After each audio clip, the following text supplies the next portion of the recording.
爱生活，爱美食。大家好，我是小丽。我们今天来做一款南瓜燕麦蛋糕。这款蛋糕无糖、无油，非常适合当做减脂期的主食。先准备一小块南瓜，去皮，去籽以后再切成薄片。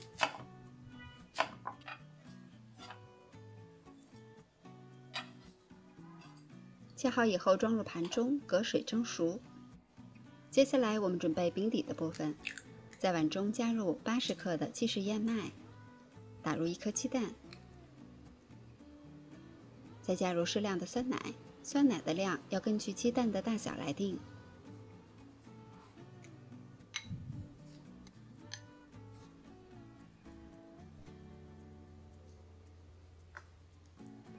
酸奶可以少量多次的来添加。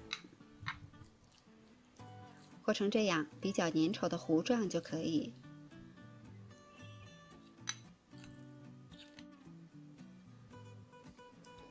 我准备的是一个直径16厘米的烤盘，在上面刷一层植物油防粘。把调好的燕麦糊放入模具中，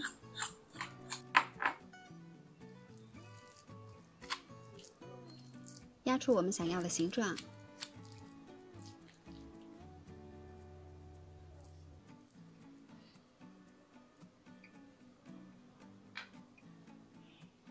然后进入烤箱，烤箱提前预热，上下火180度，先烤10分钟。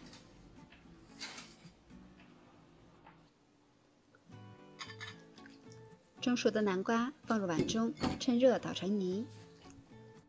如果是喜欢吃甜食的朋友，在这一步可以适当的加一些零卡糖或是白砂糖。南瓜泥我们需要130克就可以，不需要太多。再加入15克左右的全麦面粉，打入1颗鸡蛋，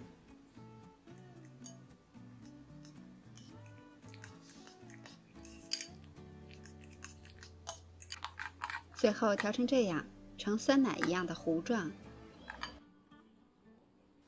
饼底烤了大约10分钟，定型就可以。出炉以后不需要晾凉，直接把调好的南瓜糊倒入模具中，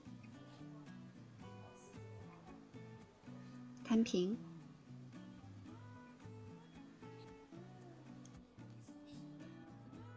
烤箱需要提前预热，180度上下火，放在中层，再烤20分钟左右。因为烤箱之间是有差异的，所以具体的温度和时间还要根据实际情况来适当的调节。蛋糕出炉以后，放置模具不烫手了，我们把它脱模，可以在上面摆上一层水果装饰，再少撒一些椰蓉点缀一下。这样一份减脂期也可以放肆吃的主食就可以开动了。这款蛋糕的饼底是酥脆的，搭配上南瓜的清甜，越嚼越香。